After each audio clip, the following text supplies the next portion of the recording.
In today's deep dive, we discuss the role religion and superstition play in sports. But before we take the deep dive, our quick five: one, Trump is using the commanders to distract from the Epstein files. Two, how a new executive order could impact college sports. Three, the University of Minnesota is charging students to pay athletes. Four, Fox Sports signs a massive deal with Barstool.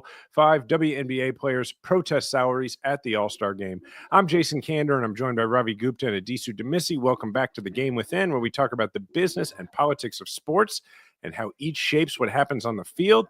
All right, first one in our quick five. In an attempt to distract from his refusal to release the Epstein files, Trump is now pressuring the commanders to change their name. I don't even remember what the big controversy was at the time that Trump started telling everybody that it was a problem that folks were not standing during the anthem, but I imagine there was some other big thing to distract from. The background here is that Trump is threatening to hold up a new stadium deal for Washington's NFL team if it doesn't restore its old name of the Redskins, which, by the way, I don't know, is the most racist of all the names that have been changed. The stadium sits on federal land, but Congress in January granted the city control over the land for 99 years, clearing the way for the property to be redeveloped. City councilors still need to approve the redevelopment plan. We've talked about this a little bit on the show before, but not now. Trump's in it. The Commanders are set to pay $2.7 billion for the $3.7 billion stadium, with the remaining $1 billion plus coming from DC public funding. Trump previously said presidents shouldn't intervene in team name changes. We could keep going through this, but we'll just do first reactions here from y'all.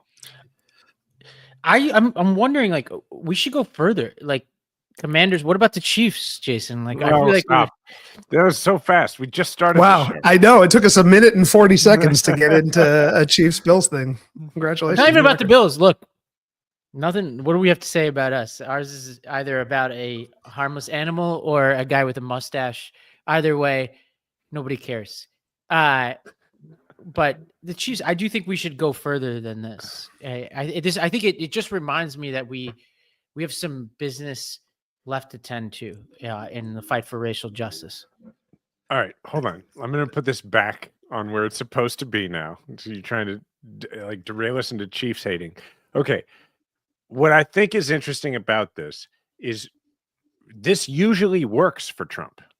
Yeah. And I don't get the sense that, I mean, look, we're talking about it because this show is about the intersection of politics and sports, but I don't feel like this has lit the world. I feel like this kind of got literally and figuratively litigated a few years ago when they changed the name. And it's clearly a distraction tactic, but like, it's just what he does. And I'm not sure. I think we're both past the moment, I think, where we might change the names of the Chiefs and the Braves and other, arguably offensive team names, and past the point where this, like, that Redskins is racist, and it's a good thing that we change the names of the of that team and of the Cleveland baseball team. So like, this is one of those things though that unites Trump's base in theory, right? The anti-woke, things we went too far, political correctness thing. It's just a recycling of what happened in the early 90s. And he's trying to, in a moment where his base is divided because of the Epstein stuff, bring them back together. But like, it's old news, brother. Like, sorry. Try again. It's an odd choice. Like he's like, hey, remember the good old days when we used to fight about this kind of stuff? And I'm not sure it's working. I know we've got this Scarborough. Is this a clip, Philip? Let's see. Go ahead, play it then. Yeah. Well, in these polls from 10 years ago, the overwhelming number of Americans, at least with Washington, was saying, oh, come on, it's just a football team, and 90% of Native Americans. So I don't know that it's just the base here that's saying you all are being too precious, you're being too politically correct. I mean, like, there's so many problems with this. The name is already changed. Right. So it's like, we're not arguing that we should revisit the Chiefs or the Braves, right? Like, we're not saying that that's a worthy use of our time at this point. The name was already changed. All we're saying is, yeah, like seemed like a good idea, but even if you don't even think it was a good idea, like it's done. And the president shouldn't be weighing in on that or leveraging public funds to pressure a team who made up their own mind about what the team name should be. True. And the new owner, is like whatever, times pass. But the whole point of this was to get that 6-second, 60-second clip on Morning Joe. It ate up a segment on Morning Joe that otherwise would have been used on something bad for Trump, whether that's Epstein or inflation or whatever it might be. And so to some extent, he succeeds in just throwing the chum into the water and seeing if people bite. But it is absolutely, if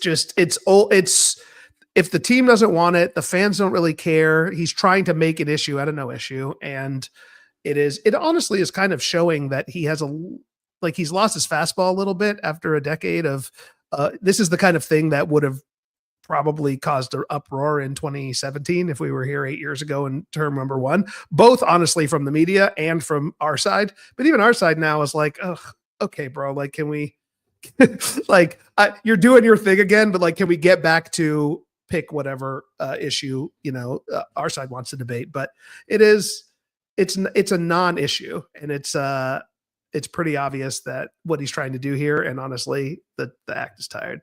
All right, so Trump's options here would be to rescind ceding of the control of RFK Stadium and the area back to the federal government. It would require Secretary Burgum to inform D.C. of issues with 90-day notice to correct. He can intervene in the D.C. budget process for it. He can try and get congressional legislation on it, and he could try to reverse DC home rule completely. And now, I'm not saying that he wouldn't try to do all these things if he thought it would actually make a difference. But I think probably at this point, he's already moved on. He's like, I tried that one. It didn't work. And what I think is funny is to think of Trump sitting there, who's probably about as concerned as he's been at any point, certainly since he was elected this most recent time, about his base being upset with him and about him losing some political support. And I think he was literally just sitting there spitballing, what is some chum that I can throw out there? And so there will be more chum. And he usually has a lot of success with it with regard to sports. I mean, when the whole football's going soft thing, which grew everybody needs to stand for the flag thing, grew out of a rant that Trump did about football is just getting soft because of the new rules. And I talked to I know the Republican consultant who was backstage with Trump right before that rally, who told me they were just standing around talking about the new rules in football. And he's like, dude, I feel responsible. I got him all fired up about how the new rules, like how, you can't hit the quarterback at this point. He's like, and then he just went out and did like an entire rally speech on it. And I think Trump is used to just stumbling onto this stuff. And so my suggestion would be, if you own the Commanders and you're worried that Trump is going to intervene and he's going to use this to distract from Epstein, just say, like, that's fine. We are going to change the name. If we don't get the stadium, we are going to be the Washington Epsteins. I just say, like, make it completely backfire. That is my crude suggestion. Well, let's move on to our next story here, which is, more Trump. Unfortunately, he's dominating our rundown today. Following the approval of the House versus NCAA settlement earlier this year, each college can pay up to $20.5 million to its athletes for the coming academic year. And I guess we can call that NIL. But Front Office Sports reported on Wednesday that Trump is actively working on an NIL order, which is expected to either establish NCAA-friendly rules to limit earning potentials of players, or at the very least establish a commission to investigate athlete compensation. So this I think emanates from, I think we talked about it on the show, this meeting he had with Saban about this. Mm-hmm. And with Trump, you always have to think about who's in his ear asking for this. And is it just like boosters? Like what's his constituency here? I'm not sure there is one. I think it's just Trump wants black to be people getting paid. Yeah, that could be it. That could generally offend him and his base, but it's also, he's just sort of wants to be sports fan in chief, right? And look, when I was, I think I've said this on here before, when I was Secretary of State of Missouri, I would regularly go on sports talk radio in Kansas City and in St. Louis and other places, and sometimes not talk politics at all, just because it was a way to get in front of an audience that otherwise wouldn't care about who the heck you were. And I feel like that's been Trump's approach, and it's frankly how he won the last election. Just get in front of audiences that usually don't engage on politics, and it's just part of it's a continuation of that, right? Yeah, I think the number here is confusing to me. Up to 20.5 million, that seems really low. Kirby Smart makes $13 million a year. So like that would be more than half what they can pay their athletes. And Kirby I Smart, guess so. to the listeners, is the coach of Georgia. Yeah. Well, I mean, like, To- are there fans clamoring for this? That's the weird thing is he is. I think Trump's general impulse is populist, right? He's generally is looking for popularity, right? Both mainly because he's a narcissist. This is clearly something that is, I shouldn't say clearly, but it seems to me that it is something that is trying to appeal, or at least pushed by, to Robbie's point, the boosters, the NCAA, The coaches, maybe. the power conferences, the coaches, a pretty small constituency. I'm not sure there's a groundswell of support for NIL reform at all amongst college football fans, who are the most important constituency here that we're talking about from an electoral perspective. So like I think Ravi's right. This is something that stems from probably a conversation with your buddy backstage again, or the equivalent thereof, like some congressman who represents some big SEC team got into the White House and talked to him for 5 minutes, and suddenly, he's rattling his sabers about this. But I will say, I'm Jason, your shtick last week about the UFC fight really stuck with me. Like, does NIL need reform? Probably. Like, right? Should I think we can all kind of agree that we're not as bad as it was when athletes weren't getting paid, but we haven't found the equilibrium about what it actually means to have, money change hands in amateur college athletics. So like, do I hate the idea of the government, I suppose, looking at this? No, but this is not unlike the Commanders thing. It feels like Trump just, Jason, you said it, trying to be president of sports as well as president of the United States, and looking at an issue that this one a little more legitimate, that just like he can talk about and maybe change the subject. Yeah, if the outcome of this is actually an executive order that establishes a commission to study what you could do, and it's not just loaded down with people where the outcome is baked in, like, I actually wouldn't have a big problem with that, and it wouldn't actually be that far outside the bounds of what a president would do. I mean, how many politicians have engaged directly in the monopoly that is Major League Baseball over the last 150? I mean, literally, Kansas City got a team in the Royals because after the Athletics left, our senator Symington outright threatened to hold hearings on the antitrust exemption for baseball unless the next expansion went to Kansas City. So like, and worked directly with Mr. Kaufman, who founded the Royals, to get that done. Like, it's not like this is not how it ever works. It works this way pretty frequently, to be honest, if we're being fair about it. Yeah, put Nick Saban, who I completely trust, he's on the conservative side of this, together with somebody like a Bo Jackson or somebody, and do this. I worry that we have a Herschel Walker chair involved here somewhere, which could go sideways. A Louisville coach had something interesting to say. This is Jeff Brom. He said the best way to do this is to make it where players are employees and you have a salary cap. If players are getting paid, why don't we just do it the correct way? The amateurism isn't there anymore. Let's not pretend that it is. There's nothing he said there that I disagree with. Like, that seems like a sensible approach. It all depends on the details. What's the salary cap? I would want it equitable. Like, in a world where we're paying coaches $13 million, the cap has to be much higher, right? Because in no sport that I could think of, you guys might be able to think of one, are the coaches making more than half the salary cap, or anywhere even in the vicinity of that? Well, as Philip points out, everything that's proposed is for the athletes exclusively. So you would still have no cap on. Yeah, but that's what I'm saying, is like the cap has to be higher. Percentage-wise. Yeah, it just has to be higher. If coaches are making that much money, then that proves that there actually is money to be spent. So like we should be increasing that salary cap. Well, the great irony of this is that if you do actually take the Louisville coach's advice and you make them employees, then what you also open the door toward is organizing and collective bargaining. And then at least in college football, what happens is you have a complete 180 in the power dynamic, because now the right to work states are going to be the least attractive for the athletes. Now you've got the Alabamas and and all those. And now, it'd be great because Mizzou, being one of the only Southeastern Conference states that I think maybe the only one that still has full union, or we don't have a right to work law because it was passed and then the people overturned it.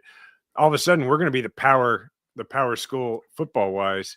I don't buy this though. Be able though. to organize here. These players are opting into hell to begin with, so it's like. You're like, okay, am I going to go? Anybody who voluntarily turns over 4 of their years to Nick Saban is already somebody who's not necessarily thinking about sustainability coming in. But they might be thinking about income. And I just think, I see. If you both raise the salary cap and allow for unionization, you certainly are going to have unionized states negotiate better deals for their athletes. And suddenly you can go to Alabama and make whatever X amount of money and go to Michigan and make 2X amount of money. And that becomes, maybe not for maybe the best players still go to the prestige schools, at least in the short term, because they have earning potential beyond college. But certainly the offensive guard who's probably never going to make the league is going to go to where they can make the most money in college. And so I think ultimately, interestingly enough, that is the thing that the Trumps of the world, the Republicans, are most afraid of. They do not want unionization of college athletes, and they would do anything to avoid this sort of employee-employer relationship between university and school that allows for collective bargaining. And so you've got to find a middle ground here. If that's never going to happen, which maybe it will, maybe it won't. I'm not educated enough to say if it's a good or bad idea, but we have this Wild West right now. We had this Wild West before. We've got to find this middle ground. And I don't know, having smart policymakers in the mix is probably a pretty good idea. Unfortunately, instead we have the president who is just doing this because he had a conversation. I mean, I'm inferring here, but probably because he had a conversation with some guy and decided to fire off a Truth Social or otherwise talk to a reporter. But this is probably going nowhere. Let's also say that it's another thing that this was a week ago that it was in the, reported by Front Office Sports, and we haven't heard much since. And even if it does happen, I don't foresee it being a big priority it's just another thing that he can either give out to friends or try to assert some control or perceived authority. There is a commission involved, which for the uninitiated is a signal politically that it's going to go nowhere if that's what they opt for, if it's a commission. Right, but the commission will have findings, and the reason that matters is because ultimately there are going to be changes to the NIL world and inevitably over the next several years, because it's not going to happen probably at the federal government level, but certainly at the various conferences and probably across the NCAA writ large. And if there is a federal government commission that has findings, those findings will be the first things for those entities to consider. They'll already be on the table. So in that way, it could be very influential. And to wrap this up, to return to the employee-employer dynamic, not only will you have the advantage to the states that have stronger union organizing, it might actually change the union organizing policy. I mean, I think I've said this before, that if you ever wanted to try and convince the legislature of the state of Alabama to give greater union rights to workers in the state, it's tell them that it's the best way for them to have another national championship. Which I think is interesting. Who wants to do this Minnesota thing? I'll do this one. It's actually a good transition, because as schools try to find ways to pay players. The University of Minnesota has found its own way. It has instituted a new student charge to pay for athlete salaries. So the University of Minnesota Board of Regents approved a $100 per term athletics fee that every attending student will pay moving forward to help offset the general cost increases within the athletic program. Reportedly, this will raise $7 million annually. The department expects a deficit of $8.75 million in its budget for this year, in part, well, at least they're saying due in part to the changing landscape of Division I sports. Obviously, that's referring to NIL. And so this is going to apply to the University of Minnesota Twin Cities campus and also join what is already a tuition increase of 6.5% for in-state and 7.5% for out-of-state students. So what do we think about University of Minnesota doing this? It probably pretends this happening in other, public institutions around the country. University of Alabama, I would think, is certainly a place where SEC schools that really care about their football program are probably thinking about things like this. What do you guys think? Excuse or decent idea? I think the most interesting part of it is that they didn't just bake it into tuition. Yeah. Right. I mean, don't they just all go to the same bucket? Right. So they but it's a state. You have to, it's different how you can increase tuition state. You have to be very transparent about it. I remember with SUNY, every time they would have to mess with the tuition, they have to explain exactly what they're using it for. And often it would be voted on by the students. We had they actually asked us to pay for an increase to student fees that would have gone to the construction of a new gym for our students. And we voted it down. And I think that, and this is presumably University of Minnesota is a state school. I think this is dangerous when it comes to state schools. I get it. And it's entertainment. $100 is not a lot of money for the amount of entertainment you probably get. You think about what people pay for Netflix, HBO, et cetera. Like there's something to be said for in-person entertainment, communal entertainment, all that. I think there's a strong case to be made for that. The problem I have is that it comes along with increased tuition, which, it's 6.5 is not a lot. It depends on how often they're doing that and whether they're indexing to inflation, et cetera. But in general, higher education has been outpacing inflation for a long time. And if the University of Minnesota is following that trend and has been increasing tuition past inflation, I would want them to take a serious look at what it is they're spending their money on to try to make the experience more affordable for their students. And I think SUNY has been a great model for this. Disu and I have a common friend in John King who runs SUNY, the schools that I went to, and they've done a really good job of continually putting downward pressure on tuition and fees to keep it affordable for people. It's also really interesting though that, I assume that they've also increased ticket prices probably too. Maybe they've increased them to the maximum that they can, because obviously if you increase ticket prices to games, then it's not just falling on the student body. But it's just interesting to me that this is like, hey, whether you go to sporting events or not, this is implied in this is the idea that the athletic program, whether this is true or not, that the athletic program benefits the entire school and therefore it benefits you if you get a degree from the school. That's sort of the implication here, right? If not, then what's the point of this? And that I think is up for debate, particularly, I can't think, other than probably hockey, I can't think of a lot of things the University of Minnesota is regularly dominating. And the rest of the world is going, well, I know plenty of people from here in Kansas City who ended up going to the University of Alabama, the University of Georgia. And I'm sure that there's great programs specifically for what they wanted to study. But I know that they were on their radar because of college sports. I don't think that's happening with the University of Minnesota a whole lot. I think it should be honest that it's entertainment, not that it's going to help the university in some amorphous way. I would just treat it like the general entertainment budget. I don't know if I agree though. I do think, hockey is not a small thing of it. It's true. It's big. In the North and certainly in the state of Minnesota, I think hockey is the exact answer to that question. They also have a decent football program, basketball program. But Minnesota is also the home of, and I know this because of our mutual friend, Sammy Ravi, the home of a lot of good basketball players, a lot. Jalen Suggs, Chet Holmgren, Paige Beckers and the women's side, like some of the best basketball players in the world seem to come out of the Twin Cities, but they don't go to the University of Minnesota.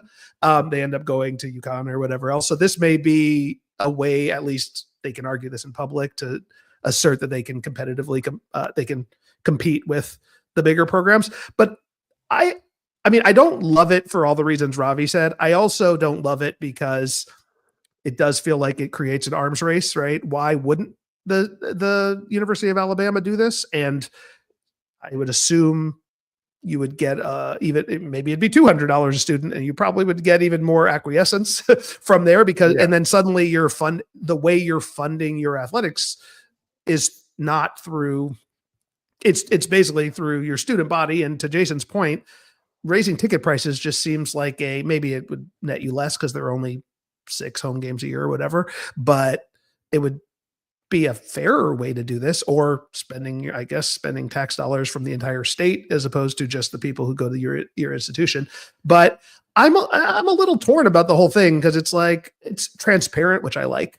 And it's like we're telling you what we're doing it for. And I do think, maybe to disagree with you a little bit, Jason, that or maybe I'm agreeing with you, sports are a reason why schools are on the map. A lot of schools, right? Sure. Gonzaga is like the ultimate example for me. Like, I've never heard of Gonzaga until they started getting good at basketball, and now they're good. It's a good school, don't get me wrong, but like the reason why I know about Gonzaga is because of the NCAA tournament.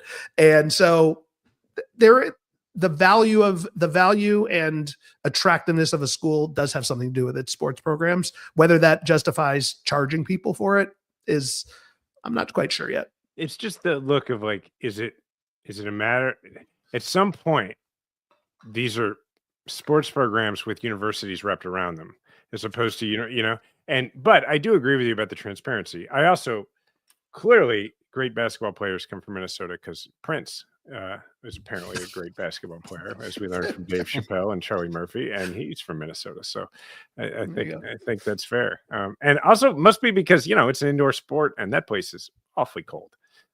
So that just makes a lot of sense. So I think these universities would buy a lot of goodwill if they were trying to decrease tuition through other means, right. And a lot of them are not. That's the problem. Well, and it used to be that there was a decent argument to be made that really successful sports programs helped the rest of the school, right? I mean, that they generated all sorts of revenue and that kind of, and I guess that's probably still true. Yeah. I mean, but it may still be the case. I don't know. But if Minnesota is like, we have a deficit and part of the reason is the sports program, and so the students have to pay for it, it is taking us in a different direction. So true. Right. Well, I'll take this next one. So Barstool Sports has signed a huge deal with Fox Sports. It's people like Dave Portnoy and the Pardon My Take guys like Big Cat are going to appear on FS1, which is the Fox Sports channel. And it looks like they're going to be trying to compete directly with the Stephen A. Smiths of the world. And this was tried before. I think ESPN had tried to do a partnership with Barstool back in the day, and I think because of some of the content that was on Barstool, and I think because they had attacked Mina Kimes previously in some pretty aggressive ways, they had to pull back from that. But I think this is a sign of the times that, and also that it's Fox Sports, that this seems to be moving forward. Let's look at the clip of Portnoy announcing it here. Partner with Big Noon Kickoff. Yep. Oh, go ahead. That's their college football show. That's Me and Urban. Okay. Yes. So I'm going to be on it every week. Live? We're still going to do our college football show. It'll lead into Big Noon Kickoff for the 6 weeks that we travel, which is the same as we always do. Will that be will the lead-in show be on FS1? It's just going to be on Barstool. Gotcha. Okay. Yep. And then all of us who are there, like if Wisconsin's playing or Indiana or they want Walker, like when we're there, we'll all be probably incorporated into to their show. But I'm going to all of them. We're also going to do. and this wasn't the emergency press conference, we are going to do an 8 to 10 daily show on Fox Sports 1. So So that's like a lot of programming. They're going to be Yeah. a big part of it, which is obviously it's an answer to McAfee was an NFL player, but he was a punter, and he definitely sort of more embodies on ESPN the sort of avatar for the fan. I mean that's definitely more of, which is clearly where Portnoy is going to be. It's interesting to me that they cleared the deck for him by getting rid of a lot of people, but they're leaving people like Nick Wright, who and Coward, who they're folks who they have dipped into politics occasionally, both of those personalities, and generally not on the same side as Portnoy, which I think is interesting. Portnoy, though, is not even on the same side as Portnoy anymore. anymore, And I think this is going to be hugely successful. I think Like, so.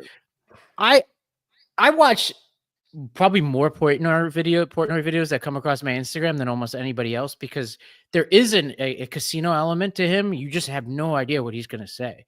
Like, and people in my life are very loyal to him, whether it's the pizza stuff or just like when he says something, like even people I know who are liberals, a lot of my friends watch his stuff. And I think he is an example of somebody who 10 years ago, I think even the Pod Save guys said that they regretted not going on his show. I think people have come around to him in a certain kind of way, whether they agree or disagree with him. I think he is a part of mainstream culture without a doubt at this point. It also just shows how different it is, how building a brand is so much different than it used to be, right?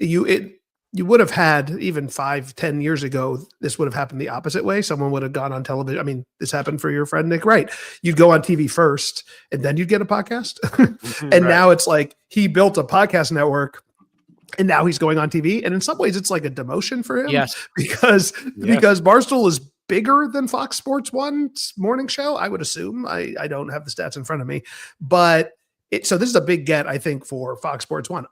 I agree. I think it's going to be a massive success, but it just shows how the man has built a brand on the strength of his personality, not unlike Bill Simmons. There's been many of examples we can talk about.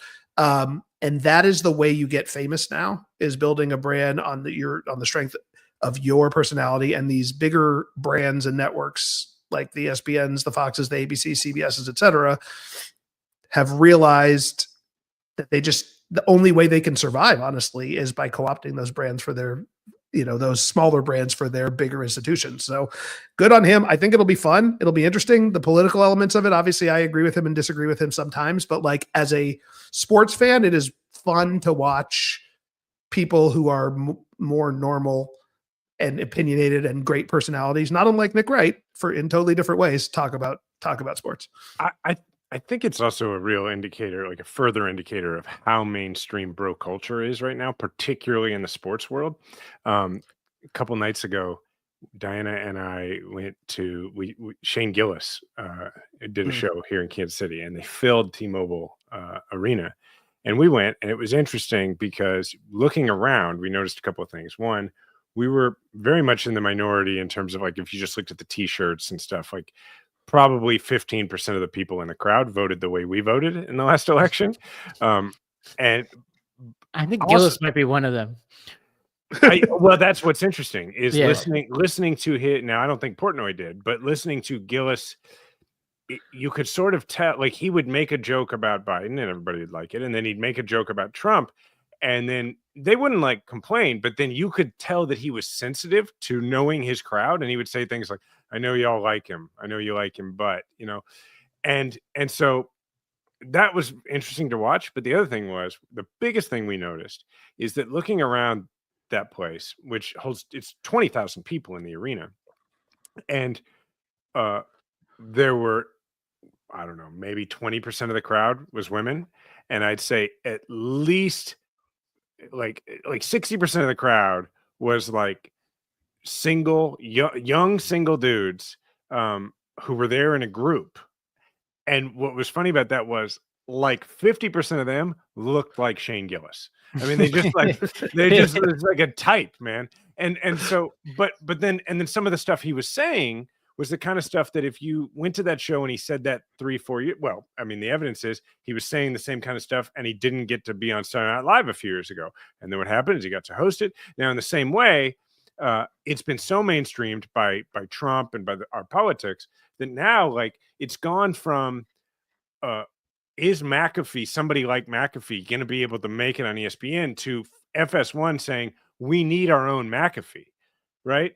And looking at Barstool and going, well, yeah, that works perfectly. Even if Portnoy is going to say more controversial things, and FS1 is looking at that as an advantage, not necessarily as something they have to be trepidatious about. And Yeah, that is a direct reflection of our politics. it's a better the fit. business- Yeah. Go ahead. Well, I was just saying it's a better fit than Disney. Like, obviously, like True. Who owns having ESPN? Portnoy like on opining without without much of a tape delay, like that is a high wire act. If you're a company as risk averse as Disney is, it seems like Fox Sports is less risk averse. The other thing here is this is related to the Colbert cancellation. Simmons was talking about this last night. Is like this is the demotion point, Adisu. Like if Conan O'Brien were offered in an 11:30 slot today, that would be a demotion from what he's working on now. Like he has so much more flexibility. He makes a lot of money. He's got a travel show and a very successful podcast where instead of having to interview people for 10 minutes at a time, he now gets to interview them for an hour at a time. And it's just a better way to make a living. And also you control it 100%. You don't have to worry about like a big network telling you what to do and worrying about getting renewed and all this kind of stuff. Yeah. Well, it's like, And- Ravi, we do Majority 54, and I still, and I'm sure you do too, get pretty regular offers to do cable news, hits. And I mean, like, forget the money part of it. Like, Put on a tie, go to a studio. It's a pain. Yeah, I'm like, I don't want to do it's. You want me to come on during dinner time? We stream our political show at 1:00 Central on Wednesdays. It's very convenient for me, and oftentimes it's on Midas Touch. It's a larger audience. Like, and I think the same thing's happening in sports. I'm honestly curious if Portnoy, not unlike McAfee with ESPN, is going to chafe at it. Like, probably not. There'll be a honeymoon period at the beginning of the season. There but will like, be annoying. There will be a clash. Because he's used to controlling his world and his life. And yes, when you're on network television or cable television, he is going to have to at least be mindful of the fact that people did not choose to see him in the same way that they are choosing to listen to him on Barstool, right? He is part of a larger network, a larger show that maybe he's even the main character of, but he's not the only character and certainly not the sole representative of Fox Sports more broadly. So with all that said, yeah, I couldn't agree more on the bro culture thing. And I also think this is a podcast about the business of sports, like the number one demographic from a commercial perspective, everybody wants, every advertiser, et cetera, is 18 to 49-year-olds. And like, we're better to get 18 to 49-year-old men than sports.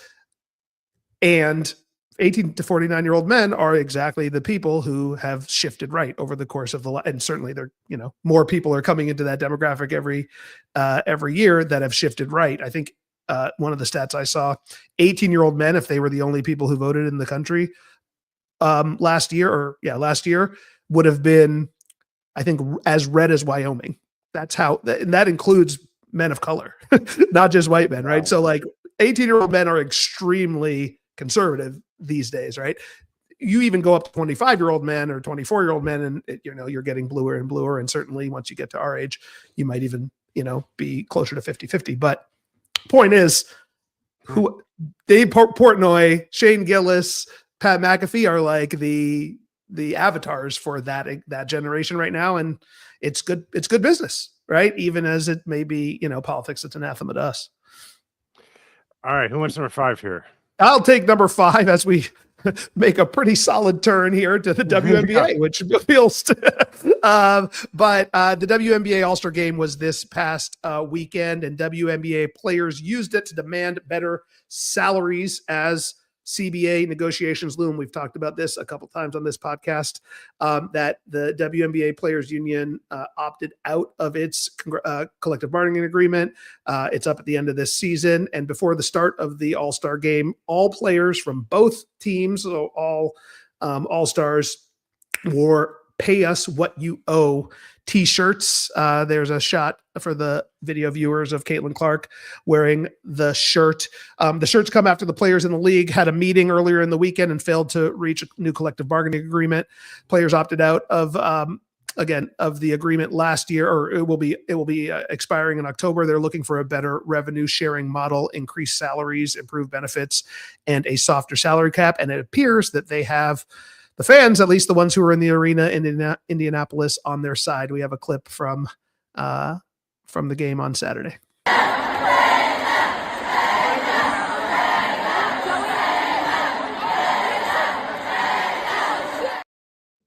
So that's them chanting, "Pay them." Pay them, pay them. That is from the fans in the arena. I'm sure Kathy Engelbert was loving that. That's the WNBA commissioner. But last I'll say, and then I'll open it up to you guys. The Players Association president, Nneka Agumake, said, "I'm just so inspired by the amount of players that showed up, the engagement that was there. That's really what it's all about, because the more it happens, the more we're going to be able to get things done. I think today we're going to be able to use this conversation to start rolling the ball on things." And Engelbert said, "I'm still really optimistic that we'll get something done that will be transformational, and that next year at All-Star we'll be talking about how great everything is." You agree with that? What do you guys think of this whole show? I love that framing. Like, next year we'll just be talking about how great everything is.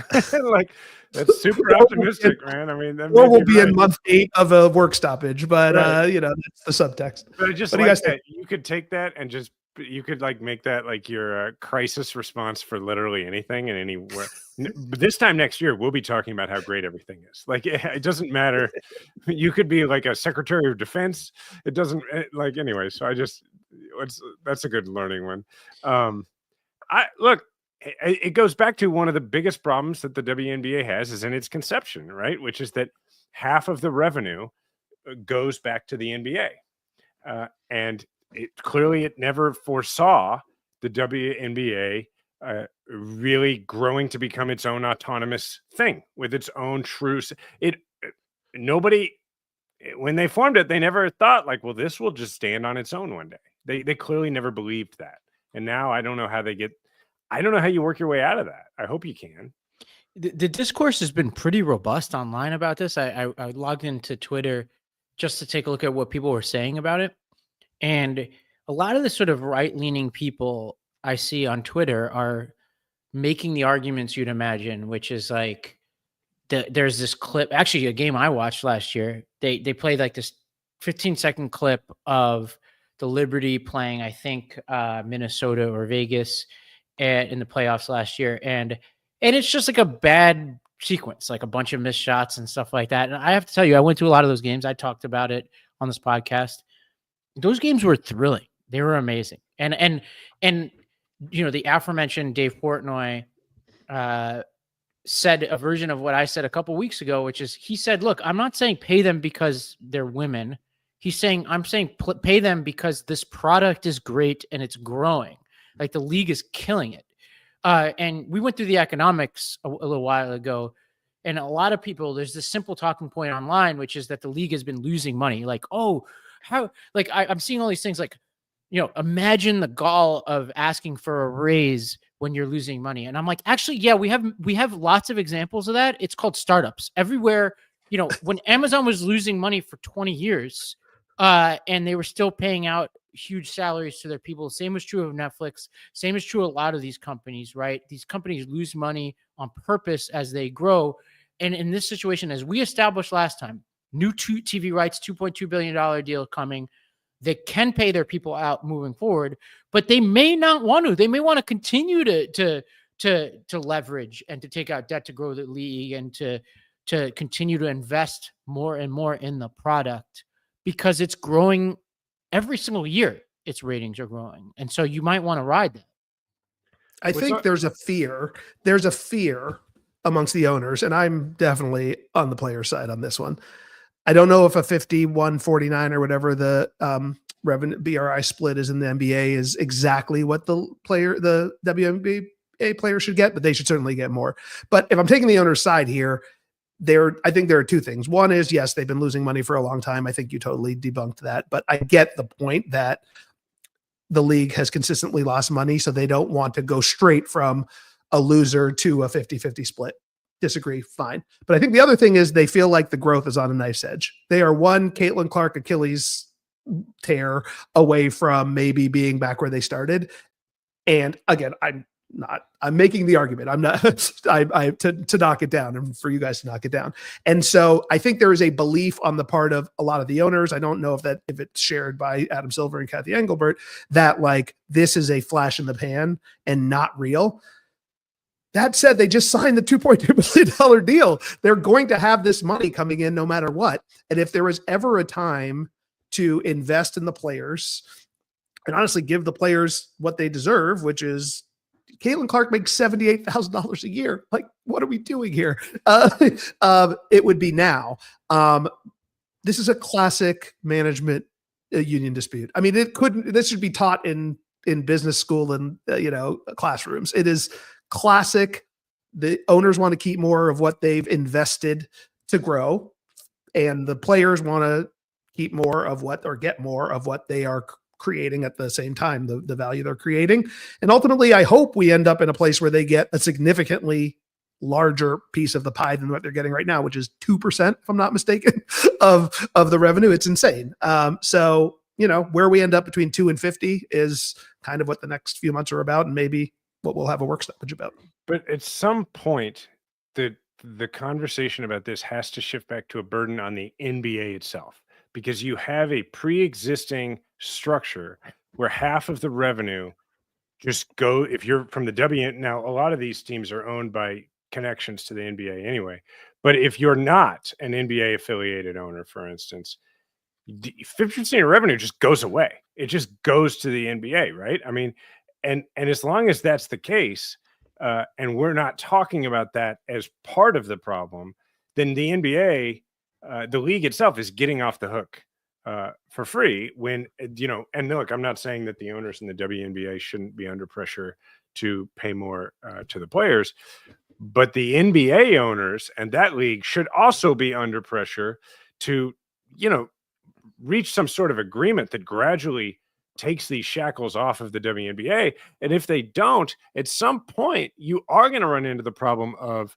competition from other leagues, because we are, I believe, now at the point where the brand of women's basketball is outpacing, I think, the brand of the WNBA. And you have that threat of players going to play somewhere else, because what people want to see is really good women's basketball, and they really kind of don't care what the logo is. Well, sell your stake, NBA. Like, it's fine. Like, right. That's what I'm saying. There should be pressure to do that. Yeah. Like, have somebody who wants to spend more time and grow well, and actually makes sense. Like part of me, there are different people here. So like, how much of this is sexism versus how much of this is business? It's like, who the hell knows, right? I'm sure some people are strictly business about this, and some people, their judgment is clouded, right? And maybe they could see the potential of it if the circumstances were different and the players were different. But I think if you just focus on the business side of things, like in isolation, there are ways to handle these types of situations where somebody has spent a lot of money. They want to recoup that money earlier. Mm-hmm. That's why you sell your stake. That's usually when you sell. And in this case, I'm sure there's a private equity group or some billionaire somewhere who'd want to buy this. I'd say if you have to negotiate this CBA in 2 years and not like, it's going to be, I would imagine, a more complicated situation for the ownership. I would, and so to that point, the commissioner might be right that the incentive structure is such that you likely will have this resolved, because, let's take a look at this post-game press conference real quick before we move on to the deep dive. Well, it was a very powerful moment. We didn't, at least as players, we didn't know that was going to happen.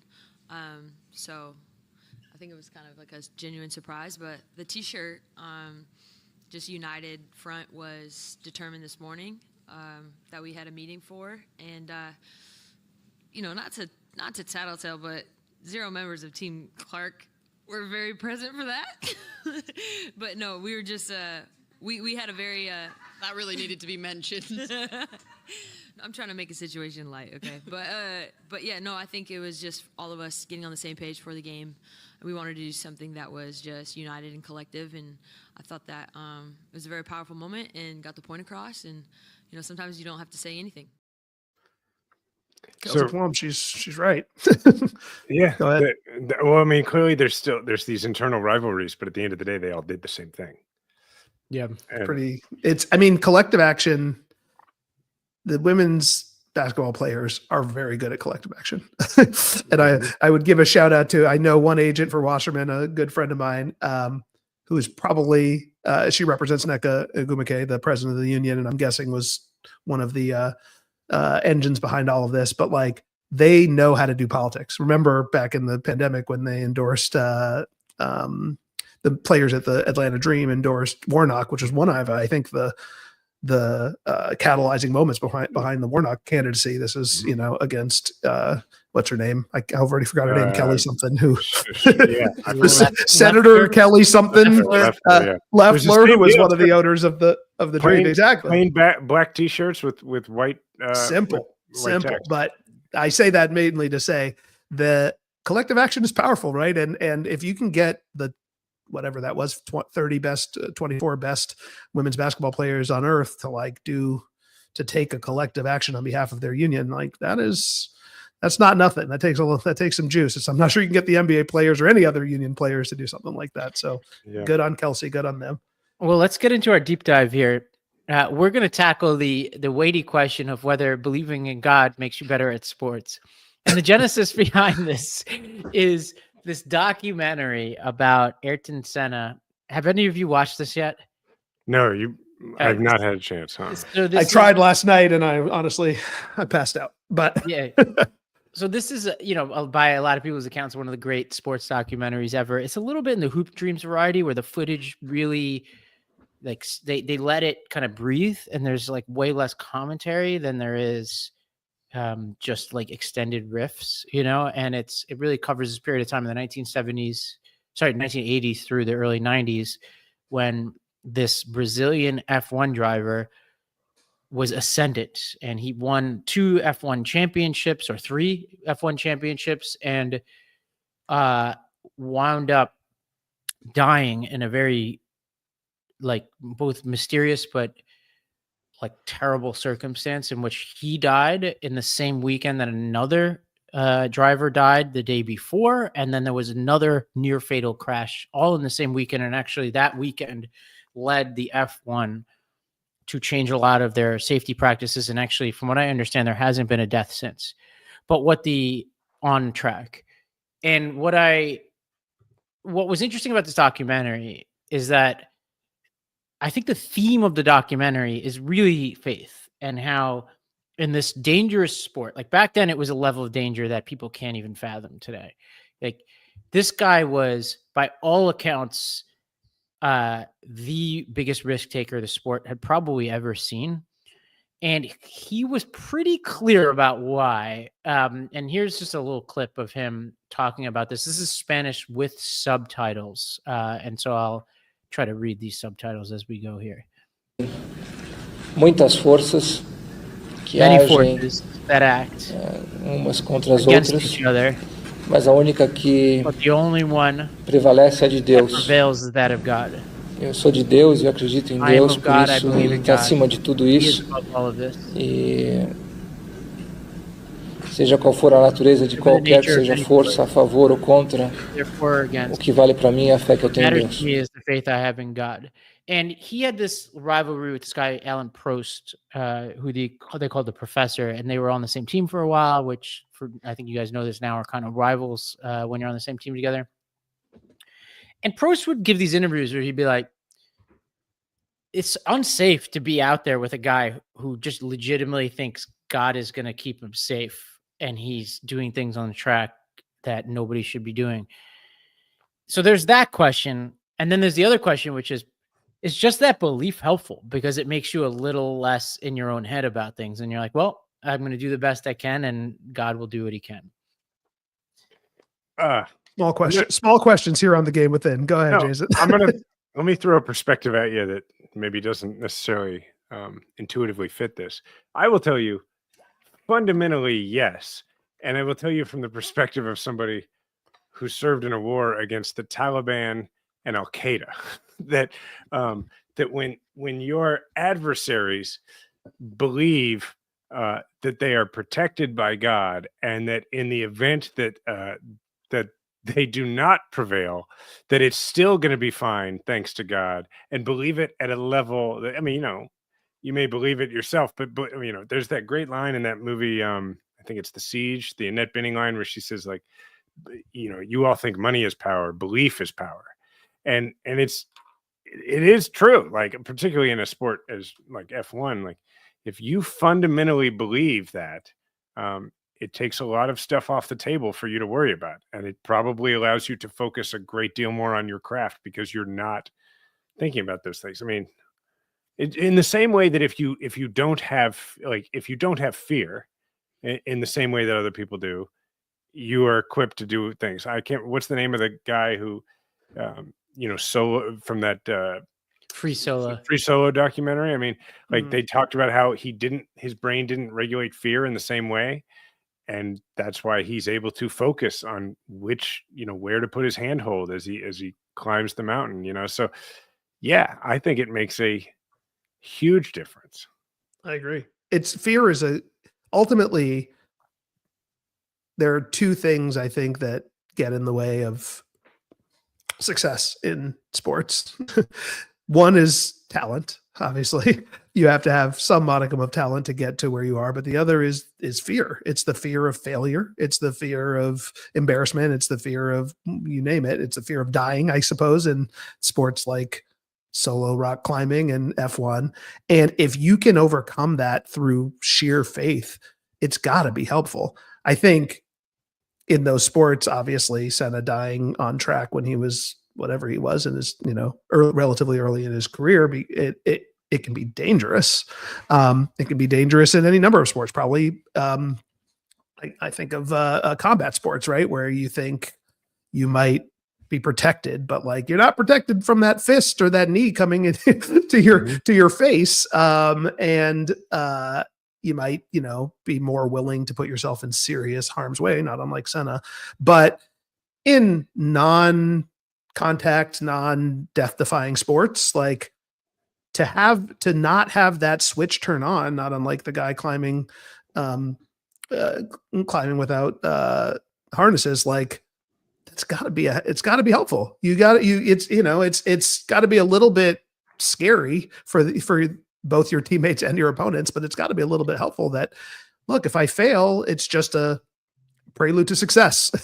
And a lot of us think of that not in a non-religious way, right? That's like just a way to approach life, which is don't let the failures, what is Dwayne Wade's thing? It's like fall down 7 times, get up 8. Like that is a fundamentally a faith-based belief that like you're going to be able to do it the next time. But having a belief in a supernatural that accompany that has got to be freeing in a way. And I don't have it. I'm not going to lie to the listeners, but like I can see why it can be very helpful. Let me read you something from this Grantland piece from I think 2010 or whatever this documentary came out. Because I tend to agree with you, Disu, but this writer has a different perspective. He says some of his fellow drivers, Alan Prost especially, felt that Senna's abiding belief in himself and his God made him dangerous on the track. They feared driving against a man who didn't know himself fear, and they did the most terrible calculus. Faith in sports is a cruel combination that way. There's no way for every believer to win. Well, yeah. What that says to me is people didn't want to compete against the dude. Well, the next paragraph is where it gets bad. It says that the morning before his death, Senna apparently found comfort in his Bible. Mind you, this is the day after the other guy died. And a lot of people are like, are you going to go out on track? Reading a passage that promised him that God would give him the greatest of all gifts, which is God himself. Then he crashed. I mean, yeah, once you get into life and death, I think you might be in a scary place. But that F1 period, I think, is different than, let's say, like NBA basketball, right? It's exactly. like if you're throwing up a 3 and you have total confidence, that's one thing. It's another thing if you're in a death trap like going 200 miles per hour, and one of you believes that doesn't matter, and then the other person is like, huh, because Most sports aren't like that, right? Most sports are not had more combat F1 sports or F1. victories in reality, like because he lived, Yeah. So it's like, But it's not just about the fear of death. It's about like, and you can take this away from sports. Like I can't say I'm the most devout believer, but I believe in something. And in all things in life, it does give me more of a perspective on the idea of like, okay, well, in the long run, it's going to be okay. I don't necessarily articulate that in a specific way. I don't know how. And my faith, it's something I think and work on a lot. It's not as strong as a lot of other people's, but like, when I was in politics, for instance, like I wasn't full on like a person who was like, God wants me to run, but I was a person that was like, well, whatever happens is probably going to be what's supposed to happen for me. Right. And that made me more willing to take risks competitively, it made me less paralyzed by the fear of failure for sure. And so then when you think about it on the field, like Tim Tebow's career wasn't long, but it was pretty incredible while it was happening. And his faith was a big part of that conversation. And it seems to me that Tim Tebow was a guy who wasn't like, God wants me to win. It seemed more like Tim Tebow was a guy who was like, whatever I do in this by competing, I'm bringing glory to what I believe in. And that made like any outcome acceptable, especially when you consider that that's a guy who then after his NFL career went and tried baseball and was in the minor leagues and didn't make it. But I don't think you've ever heard Tim Tebow say like, no, I'm going to make it to the major leagues because God wants me to play Major League Baseball. So I think there's different versions of this. Agreed. Yeah. It's the way you just articulated is so good. Like God wants me to win is fundamentally silly. Right. God wants me to succeed, whatever that may mean, right? Is faith. That's belief. That's that. But God wants me to win. Like God does not want you to win, because if God wants you to win, that means God wants the other person to lose. Well, if there that can't be true. It's the old Lincoln. It's the old Lincoln quote. Like, I don't worry about whether God's on my side. I just hope that we're on God's side. Like that's the two different versions of it. Well, if there ever was evidence that God had it out for a franchise, it would be the Buffalo Bills. And one of the greatest moments here, a little different than Senna, is back in 2010, actually the year that the Senna documentary came out. Stevie Johnson had basically right in the breadbasket winning touchdown pass, I think from Ryan Fitzpatrick. It was over the Steelers, and he dropped it. After the game, he tweeted the following. All caps. All caps. I praise you 24/7, and this is how you do me? You expect me to learn from this? How? I'll never forget this, ever. Thanks, though. The thanks, though, is the best. The thanks, though, is the best. This is a different approach. It is a different approach. I mean, I think, I don't know, this is going to get too deep, maybe too deep for a podcast about politics and sports, but like the belief that God wants you to grow and realize your potential, whatever that is, can justify highs and lows, right? But the belief that the unwavering belief that God wants you to live, succeed, thrive in all situations is like a surefire way to become to be disappointed and become Stevie Johnson, right? And so there are, I think most believers, certainly, and I shouldn't say that. I am not qualified to say that, but I think the Judeo-Christian faith of Americans, I think most believers are in the former category as opposed to the latter category. And I do think, to bring it back to the original conversation, it is a good thing for sports, for people who are trying to perform at the highest level of anything, politics, sports, you name it, to have some kind of higher being, higher power, higher sense of something to justify the lows so that so that you can work through them, because otherwise you're going to have a game where you shoot 2 for 16 and it might ruin you. And it probably has ruined people in the past who haven't been able to get over the fact that in game 7, Nick Anderson, I think of, right? The Orlando Magic player who like missed those free throws in the finals and was never the same. Like, I'm not claiming that was because he didn't have faith, but I'm just saying, like, those are the kind of moments that can break somebody. And if you can tap into something bigger than yourself to get through those moments, that's what's going to allow you to, everybody's going to face that moment in your life at some point. And you need something like that at some level to tap into, whether that's a faith in God or a faith in something else to get you through them. So that was way too big, way too much for, no. I think it's a for good this, point. but like, that's what this is.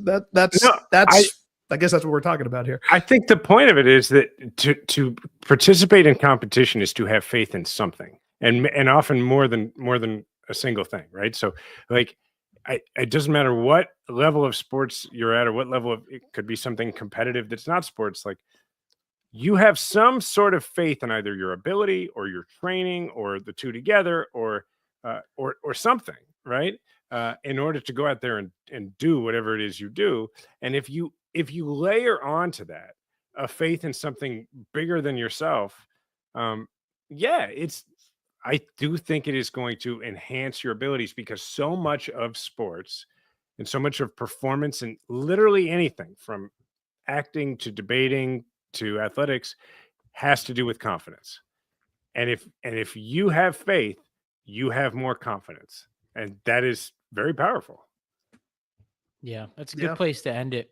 For folks who are listening, if you haven't yet, if you're watching us on video or through the Majority 54 feed, go to the Game Within and subscribe. Throw 5 stars on there. Tell us about your faith in this podcast. Well done. Very well done. Beautiful. You can find me at Jason Kander everywhere. Ravi is at Ravi M. Gupta, and Adisu is at ASDEM. Did I get it? Nailed it. Yeah, finally nailed it. It's only show like 40. All right. Thanks, everybody. Sports really do matter quite a lot.